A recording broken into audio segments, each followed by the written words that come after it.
Un rapport de plus pour souligner le déclin de la biodiversité. En 50 ans, près de 70% des populations d'animaux vertébrés ont disparu selon les chiffres du WWF publiés ce jeudi. Parmi les espèces particulièrement menacées, les gorilles, les éléphants, les requins ou encore les coraux d'eau chaude. Le déclin est global, mais certaines régions sont plus lourdement touchées, comme l'Amérique latine avec une baisse de 94%. Ce n'est pas vraiment surprenant car le continent abrite, comme les régions tropicales, beaucoup plus de biodiversité. Donc c'est évident que le déclin est plus fort dans ces régions par rapport à l'Europe, où nous avons enregistré une baisse de 15%.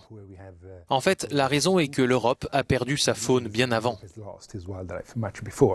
Le principal danger pour les espèces, c'est la destruction de leur habitat pour l'agriculture, mais le réchauffement climatique est aussi en cause.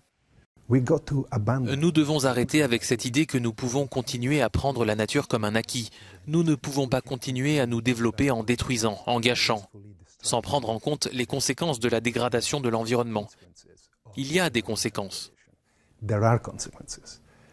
Et si on ne change pas, si on ne change pas de cap en devenant neutre en carbone et en préservant la biodiversité, nous en paierons encore plus de conséquences et le prix sera encore plus élevé dans les années à venir.